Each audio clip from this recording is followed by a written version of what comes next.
Story अपने आप में बताती है कि हाँ झूठी है, क्योंकि डाइस पे जूता पहनना आसान काम नहीं है कि जूता फेंका 4 फीट ऊपर और जज साहब को कान में लग गया, गिर गया और 4 फीट चढ़ जाए नितिन अटल और पुनः जूता पहन ले, फिर नितिन अटल नीचे उतर कर एक वीडियो रिकॉर्डिंग करे और मोबाइल छोड़ दे और भग जाए। वो मुलाकात नहीं था सर, इंसान था, उसे कोई भी पकड़ सकता था। कोर्ट रूम बड़ा छोटा है, 3 कंप्यूटर आगे रखे हैं, ये हुआ ही नहीं।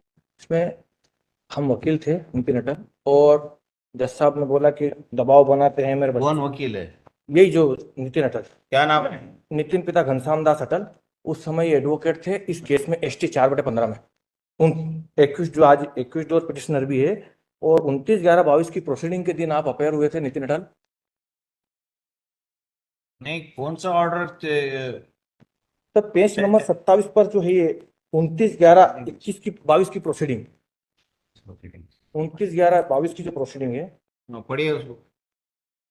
राज्य द्वारा श्री यशराज परमार अतिरिक्त लोक अभियोजन उपस्थित, अभियुक्त राजेश देसाई सहित वैभव भटनागर अधिवक्ता उपस्थित, अभियुक्त मनसाराम अनुपस्थित। श्री DS चौहान अधिवक्ता द्वारा हाजिरी माफी आवेदन पेश करते हुए बताया कि अभियुक्त कैंसर जैसी गंभीर बीमारी से पीड़ित है, जैसे कि न्यायालय में उपस्थित नहीं रहता, उचित कारण से हाजिरी माफी का आवेदन स्वीकार किया जाता है और अधिवक्ता मान्य की जाती। प्रकरण में अभियोजन साक्ष्य हेतु नियत है। आदेश दिनांक 23/11/22 के अनुसार साक्षी श्रीमती मीता श्रीवास्तव, साक्षी GK गहलोत उपस्थित। इसी प्रकरण पर नितिन अटल अधिवक्ता द्वारा एक आवेदन इस आशय का प्रस्तुत किया कि न्यायालय इंटरेस्टेड पक्ष होने से प्रकरण में अंतरण बाबत कार्रवाई प्रचलित होने में माननीय उच्च न्यायालय द्वारा पारित किए गए आदेश की अवमानना न किए जाने से प्रकरण उक्त कारणों को देखते हुए आज कार्रवाई नहीं की जाए। उक्त आवेदन के संबंध में AGP परमार द्वारा विरोध करते हुए तो इस ऑर्डर शीट में लॉर्डशिप सिंपल में से ये कि 2 एलिगेशन लगाए हम पर, प्रतिकूल टिप्पणियां कर दी। एक तो ये कि नीति अटल अध्यक्ष द्वारा माननीय प्रधान जिला सत्र न्यायाधीश महोदय के आवेदन प्रस्तुत किया, उल्लेख किया कि मुझ पीठासीन अधिकारी का बालक पुष्पा कॉन्वेंट आगर में पढ़ता है, जो कि मेरी निजता के अधिकार का उल्लंघन है। इससे दर्शित होता है कि श्री नितिन अटल उनका पक्षकार अमित झंवर द्वारा मेरी व्यक्तिगत जानकारी हासिल की जा रही, यही नहीं इस प्रकरण में उनकी ओर से प्रत्यक्ष और अप्रत्यक्ष से फोन कराकर मुझे पिटाने को दबा देने का प्रयास किया जा रहा है, जबकि हमने कोई फोन नहीं लगाया, हमने कोई जानकारी कंडक्ट नहीं करी। ये पहले ही लड़ी यहाँ से सर 29/11/22 को पहले 2 टिप्पणियां करी। इसको लेकर हम 16/1/23 को हाईकोर्ट जुडिकेचा में एक शिकायत कर दी वही एफिडेविट पे कि हमने कोई टिप्पणियां नहीं करी है।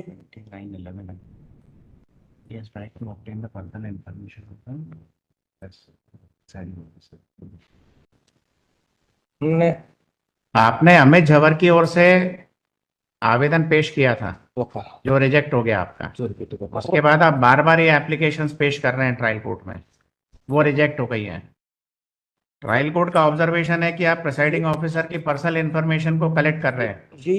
ये जो ऑब्जर्वेशन था ये बिल्कुल गलत था। इसको लेकर हमने 16/1/23 को हाईकोर्ट जुडिकेचा में एक कंप्लेंट करी थी कि नहीं है, आप जांच करवा लीजिए, हम कोई इनकी जानकारी नहीं ले रहे हैं। ये बार बार प्रोसीडिंग में लिखकर इसका यूज करते हैं पावर का कि हाँ प्रोसीडिंग में लिख लिया, वो फेथफुली हो गई, जबकि ऐसा नहीं है। वहाँ ट्रायल कोर्ट की आपकी कंडीशन जब अलग एक बार अनुमति रिजेक्ट हो गई है, है। अनुमति कि रिजेक्ट ये अमित झंवर की ओर से आप अभियोजन को सहयोग करेंगे, इसके लिए एक बार आपकी परमिशन रिजेक्ट हो गई है, तो आप हाँ बार बार एप्लीकेशन इस आवेदक की तरफ से, अमित की तरफ से कैसे फाइल कर सकते हैं?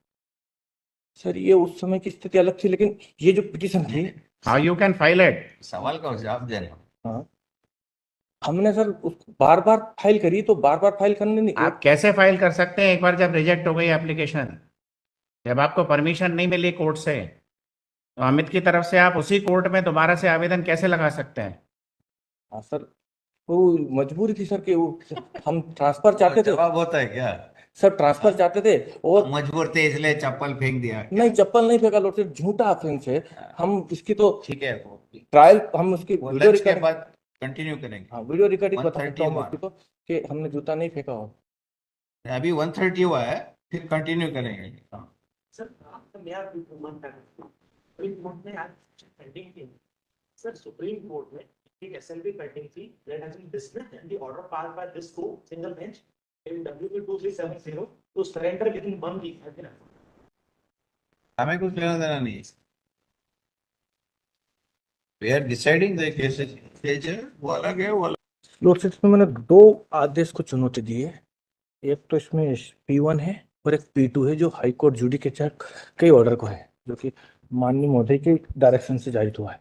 एक तो ये है, इसमें दोनों ही पिटीशन इसी प्रकार से, दोनों में ही माननीय महोदय के आदेश के निर्देश अनुसार हमारी शिकायत खारिज हुई थी, उसी को चुनौती दी है।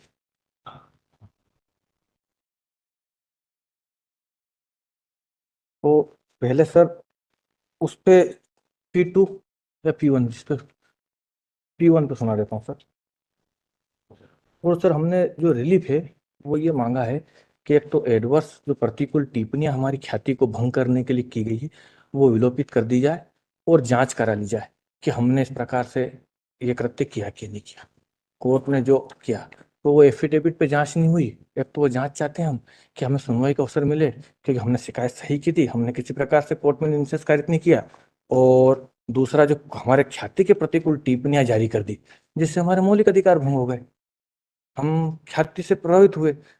यही हमें तकलीफ देती बार बार कि आप आज भी यही प्रश्न उद्भूत हुआ कि निरस्त, जबकि हम इसको उत्तर देना चाहता हूँ कि निरस्ते के बाद आवेदन नहीं दिया हमने, वो अलग स्थिति थी। उसकी स्थिति अब मैं उस ऑर्डर शीट से ही क्लियर कर देता हूँ अगर अनुमति मिले मुझे, कि मैंने डबल आवेदन नहीं दिया है। क्योंकि इसमें ये हुआ था कि एक विटनेस का गिरफ्तारी वारंट निकल गया था जब हम अभियोजन की तब हम असिस्ट कर रहे थे, तब उस समय अभियोजन का हमने उस समय कहा कि गिरफ्तारी वारंट, उस गिरफ्तारी वारंट को लेकर हम उस गिरफ्तारी वारंट को लेकर हम हाईकोर्ट चले गए। हाईकोर्ट ने रिकॉर्ड मंगवा लिया, मांग पत्र जारी कर दिया। हमने कोर्ट को जानकारी मिली है 25 तारीख को कि ऑर्डर कर दिया है पिटीशन में कि आपका रिकॉर्ड बुलवा लिया है और गिरफ्तारी वारंट से हमको नो कर्फ्यू एक्शन कर दिया है। तो कोर्ट ने लिखा भी है इसमें पेज नंबर 29 पे, उसी दिन 25 तारीख के दिन कोर्ट ये लिखती है कि माननीय उच्च न्यायालय द्वारा जब उक्त निर्देश में विचारण न्यायालय का अभिलेख दिए तलब किए जाने हेतु रिक्विजेशन अर्थात मांग पत्र भेजे जाने का निर्देश दिया गया है। उक्त मांग पत्र प्राप्त होने पर अविलंब प्रकरण माननीय उच्च न्यायालय को भेजा जाए। प्रकरण 29 को पेश हो। 29 तारीख के दिन हमने 408 की एप्लीकेशन दी। हमने अभियोजन के असिस्ट की एप्लीकेशन नहीं दी थी, क्योंकि 29 तारीख के दिन यही हुआ। हमने फिर कोर्ट से रिक्वेस्ट की कि साहब जब मांग पत्र आने वाला है और ऊपर बुला लिया जा रहा है तो कार्यवाही रोक दी जाए। तो उन्होंने कहा कि 25 साल पुराना है, 25 साल पुराने के कारण मुझे सुनना है। 2 गवाह आ चुके हैं, 2 गवाह को मैं सुनूंगा। हमें कहा साहब हम आपसे सेटिस्फाई नहीं है अब, क्योंकि अब जज पे नहीं रहा है हमें विश्वास। हम 408 में ट्रांसफर के लिए जा चुके हैं और आप रोक दीजिए। तो 408 की एप्लीकेशन उन्होंने ये फाइंडिंग दे दी कि हम बार बार आवेदन दे रहे हैं, जबकि हम असिस्टेंट के रूप में आवेदन देने नहीं आए थे। हम आवेदन का सपोर्ट ही नहीं कर रहे थे, हम बंद हो गए थे। हम तो कोर्ट को ये जानकारी देने आए थे कि साहब एक तो मांग पत्र भी आ चुका है। यस करिए सर। हाँ सर, उस दिन 408 की एप्लीकेशन फाइल कर दी। टोटली एक कंप्लेंट कर दी 16 जनवरी 2023 को। इसके बाद एक भी कंप्लेंट नहीं करी। हाँ, हमारे जितने केसेस थे सबको हमने ट्रांसफर लगाया डीजे साहब के यहाँ, और डीजे साहब, हाँ, और इसलिए लगाया हमने हाँ, सभी हमारे जो निजी मुकदमे थे जिसमें हम मुलजिम थे, 3 या 4 थे सर, 5 थे सर। कुल 5 मुकदमों को लेकर हमने ट्रांसफर लगाया था, जिसमें एक सिविल सूट था और 4 क्रिमिनल थे। और उनमें सब में हम बाई पार्टी थे, मतलब हमें कुछ में एक्यूज्ड थे, कुछ में हमारे परिवार के थे। कैसा अब हम वकील भी हैं और बाकी सब पक्षकारों के वकील मतलब चल ही रहे थे, जिसमें मैं भी वकील था। कुछ तो हमने दूसरे वकीलों को दे दिया और कुछ चल ही रहे थे। बाकी जो निजी मुकदमे थे वो सब डीजे साहब के यहाँ ट्रांसफर के लिए एप्लीकेशन लगा दी थी। कहता अब हम यहाँ जाना नहीं चाहते हैं कहीं और किसी भी जज के यहाँ। इसके बाद फिर हम एक हाई कोर्ट चले गए थे एक मुकदमे में कि हाई कोर्ट से ट्रांसफर मांग ले। चूंकि फिर बाद में हाई कोर्ट ने बोला कि हमने ट्रांसफर कर ही दिए आपके सब केस, तो फिर विड्रा कर लिया हमने। बाकी ये उसके अलावा शिकायत नहीं करी। 16 जनवरी के बाद फिर हमने 18 जनवरी को एक शिकायत करी। तब करी जब एक मामले में, दूसरा मामला था, पक्षकार का मामला था, उसमें जब नितिन अटल स्वयं उपस्थित हुए, और जब उपस्थित हुए तो कोर्ट ने उनके साथ फिर वही कहा।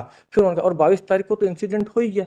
22 तारीख के दिन तो झूठी घटना बनाई दी, और झूठी इसलिए लॉर्डशिप की अगर उसकी एफआईआर पढ़ने का मुझे अनुमति दी जाए तो मैं उसकी स्टोरी बता दूं कि फैब्रिकेट है। उसकी स्टोरी अपने आप में बताती है कि हाँ झूठी है, क्योंकि डाइस पे जूता पहनना आसान काम नहीं है कि जूता फेंका 4 फीट ऊपर और जज साहब को कान में लग गया, गिर गया और 4 फीट चढ़ जाए नितिन अटल, और पुनः जूता पहन ले, फिर नितिन अटल नीचे उतर कर एक वीडियो रिकॉर्डिंग करे और मोबाइल छोड़ दे और भग जाए। वो मुलाकात नहीं था सर, इंसान था, उसे कोई भी पकड़ सकता था। कोर्ट रूम बड़ा छोटा है, 3 कंप्यूटर आगे रखे हैं, ये हुआ ही नहीं सर। और वो जो रिकॉर्डिंग है जिसका जो एफआईआर में भी है, ये उस रिकॉर्ड में क्लियर है कि नीति दल ने रिकॉर्डिंग करी, वो अनडिस्प्यूटेड। हाँ हाँ सर। तो इस हाँ तो सर इसमें 29 तारीख के दिन हमने कोई डबल एप्लीकेशन नहीं दी असिस्टेंट के रूप में। हमने तो 408 की एप्लीकेशन फरियादी ने दी। फरियादी की ओर से हम अधिवक्ता थे, हम साथ में गए और हमने कोर्ट से यही निवेदन किया कि सर आपसे मांग पत्र, आपने बोला था कि मांग पत्र आ गया है, आज मांग पत्र आ गया है। और 29 तारीख के दिन मांग पत्र पहुंचा भी था उन्होंने, 29 तारीख को गवाह करके पहुंचाया और हमारे खिलाफ ये प्रतिकूल टिप्पणियां लिख दी सर। 29 तारीख के दिन रिकॉर्ड पहुंचाया उन्होंने, बराबर उनकी प्रोसीडिंग अगर देखी जाएगी आगे की तो वो लिखते हैं कि हाँ माननीय उच्च न्यायालय की ओर अब पहुंचाया जाता है, साक्ष्य हो गई है, बाकी अब कार्यवाही लिख दिया जाए। ये लिखते हो कि अभिलेख से दर्शित है कि प्रकरण में अभियोजन की साक्ष्य सूची से पवन शर्मा, मोहनलाल शर्मा सभी साक्षीगण का परीक्षण हो चुका है वगैरह वगैरह, और अब रिकॉर्ड पहुंचाता हूँ। हमारा उनसे कोई झगड़ा नहीं था सर, हमारा तो केवल यही था कि जब मन ही नहीं रहा, हमें भी न्याय की उम्मीद नहीं थी, हमें जब न्याय की उम्मीद ही खत्म हो गई थी, इसी दिन जब वारंट निकाला तभी से हमें लग गया था कि हाँ ये जो झगड़ा है, इसीलिए हमने हाईकोर्ट पिटिशन लगाई, मांग पत्र दिया। उसके बाद भी 29 तारीख के दिन फिर उन्होंने गवाह लेने का प्रयास किया, हमने 408 की एप्लीकेशन दे दी कि साहब आप रोक दीजिए, अब हम हम फरियादी हैं, हमें भी न्याय। फिर ये अब लॉर्डशिप जो इन्होंने प्रतिकूल टिप्पणियां की है ये हमारे विरुद्ध थी, इसको लेकर हमने एक एप्लीकेशन शिकायत पत्र मैं शपथ पत्र पे हाईकोर्ट में पहुंची 16 को, जिसमें हमें सुनवाई का अवसर नहीं मिला लॉर्डशिप। और हम सुनवाई का अवसर नहीं मिला जो कि प्राकृतिक न्याय के सिद्धांत के विपरीत था, और हमें सुनवाई का अवसर दिया जाए क्योंकि हम हमारी जो टिप्पणियां है ये बड़ी भद्दी लगती है हमें। हम आधे मर चुके हैं, हमारी रेपुटेशन जा चुकी है, अब जिसकी कीर्ति मर गई वो स्वयं मर जाता है, वैसी स्थिति में हम, और कीर्ति पे कीर्ति मरती जा रही है हमारी, हमारी कीर्ति बचाना हो सके, इसलिए हम इस न्यायालय के समक्ष 10वें महीने में आ गए थे। हम जनवरी के इंसिडेंट के पहले ही इस न्यायालय के समक्ष आ चुके थे कि हमारी कीर्ति खत्म हो। इस न्यायालय के समक्ष हमने एक एप्लीकेशन लगाकर ये बोला था कि साहब हमारे केस वहां लिस्टेड नहीं किए जाए, इस न्यायालय के समक्ष मेंशन के साथ हमने लिखा था, किंतु ये अपडेट नहीं हुई। ये मैं नहीं जानता हूँ, अपडेट नहीं हुई, बहुत समय बाद अपडेट हुई, हाँ, कि वहां नहीं लगाए जाए। ये एप्लीकेशन भी लगाई हमने।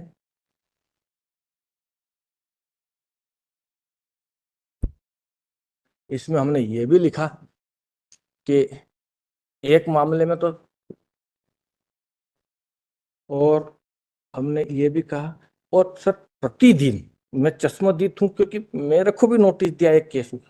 हाँ जे इसी बात को लेकर हूँ, अलग अलग केस पर इसी, हाँ मिक्स नहीं कर रहा हूँ, इसी केस में ये जो वास्तविकता घटना है सर कि ये आज लगता है ऐसा कोर्ट को कि हाँ हम गलत हैं, लेकिन कोर्ट को मैं फिर विश्वास दिलाता हूँ, मैं उनका जूनियर हूँ, वो मेरे पिता है, पुत्र धर्म निभाने आया हूँ मैं, क्योंकि मेरे सीनियर है।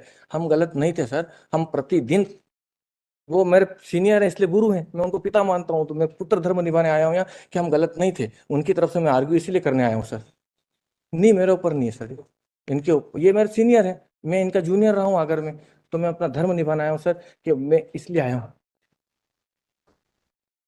हाँ पर हकीकत ये नो नो सर कोई डाउट नहीं, मैं तो अपनी बात रखने आया हूँ कि हमने 29 तारीख के दिन ये जो एप्लीकेशन दी थी 400 बोल चुका सर। उसके बाद सर, उसके बाद ये हुआ सर कि एक और एप्लीकेशन हमने लगाई थी आइए इसमें, कि मेरे को नोटिस दे दिया है, उस पर भी कोई सुनवाई नहीं हुई। तो समस्त कार्रवाई को लेकर सर केवल हमारी यही मांग है आज भी कि तो प्रतिकूल ख्याति के प्रतिकूल जो टिप्पणियां दी गई है, मन माफिक जुडिशल दिमाग नहीं लगाया